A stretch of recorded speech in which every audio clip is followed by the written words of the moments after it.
अब मुझे बताइए वो मां मुझे आशीर्वाद देगी कि नहीं देगी? ऐसी वृद्ध मां आशीर्वाद दे तो फिर योजना सफल होने में कोई आशंका रहती है क्या?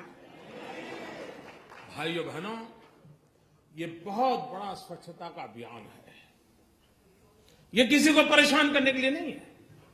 तकलीफ हुई है, तकलीफ तो होती, मुझे भी अंदाज, मैंने पहले दिन भी कहा था, जब 8 तारीख को मैंने राष्ट्र के नाम संबोधन किया तब भी कहा था कि इतना बड़ा देश है, 50 दिन दिए हैं, जल्दबाजी करने की जरूरत नहीं है। 50 दिन दिए हैं, जाकर के अपने जो ईमानदारी के हक के पैसे हैं वो जमा कराएं, बदले में उनको खाते में पैसे आ जाएंगे। लेकिन मैं इस बात को स्पष्ट मानता हूं, बिना हिसाब का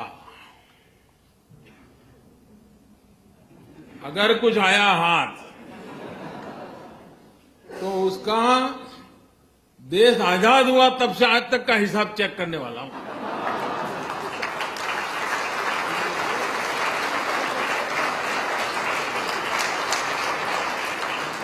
जितने लोगों को नए लाना पड़ेगा ला करके भी इस काम में लगाऊंगा। हाँ, ईमानदारी का है, उसका जय जयकार, उसको कोई प्रॉब्लम नहीं हमारे यहां। लेकिन इस प्रकार से किसी ने जमा किया और वो सोचता होगा कि आज बैंक में रख दूंगा फिर देख लूंगा, कोई बचने वाला नहीं है। और जो लोग मुझे जानते हैं वो कुछ समझदार भी है, तो उनको लगता है यार बैंक में जाने के बजाय गंगा जी में जाना अच्छा है। पैसे मिले या न मिले, पुण्य तो मिल जाएगा। और इसलिए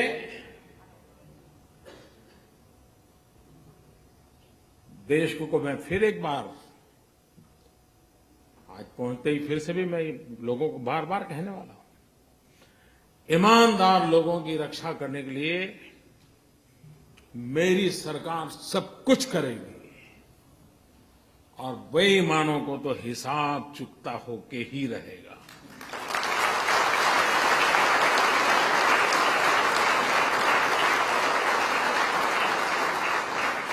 अच्छा, ऐसा नहीं कि हमने रातों रात किया है जी। हमने पहले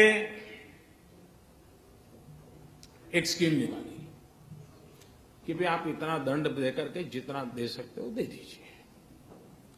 तो करीब 67,000 करोड़ रुपए आए।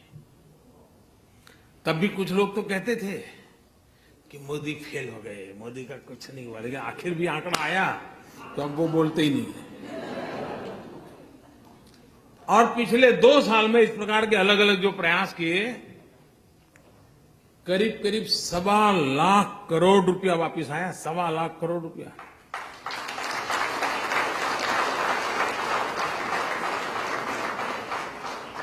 तो मौका दिया था, ऐसा नहीं कि नहीं दिया था।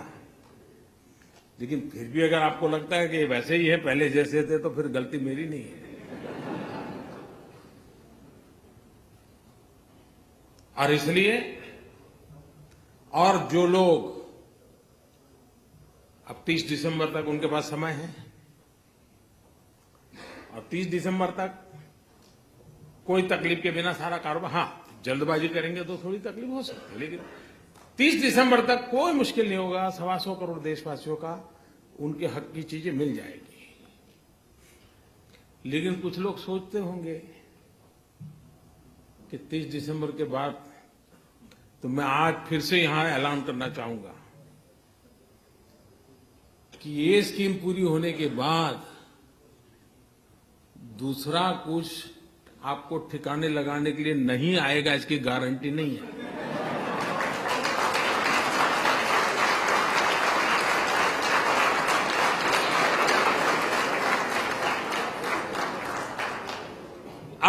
अब दुनिया इतनी बदल चुकी है, हमने मुख्य धारा में, आप ठीक है पहले कर लिया भाई, मैंने मौका दिया है, आ जाइए।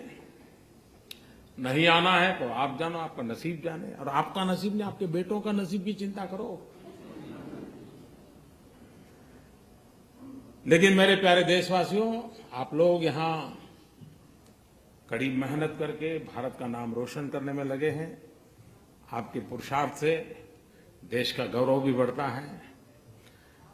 दुनिया में जहां भी जाते हैं भारतीय समुदाय के व्यवहार की बहुत ही सकारात्मक चर्चा विश्व में जहां जहां भारतीय समुदाय रहता है उनसे मिलती है सुनने के लिए, और उसके कारण भारत की साख भी बढ़ती है, भारत की प्रतिष्ठा भी बढ़ती है। तो ये आप लोगों का बहुत बड़ा योगदान है। मैं फिर एक बार आप सबको मिलने का मुझे अवसर मिला, मैं आपका बहुत बहुत धन्यवाद करता हूं और मैं आपको विश्वास दिलाता हूं कि अब हिंदुस्तान निरंतर आगे बढ़ने वाला है, विकास की नई नई ऊंचाइयों को पार करने वाला है। जो सपने आप दुनिया में जाकर के दुनिया देखते हो और जो अच्छी चीजें आप हिंदुस्तान में चाहते हो, वो सभी अच्छी चीजें हिंदुस्तान में होना संभव हो चुका है, होके रहेगा। बहुत बहुत धन्यवाद।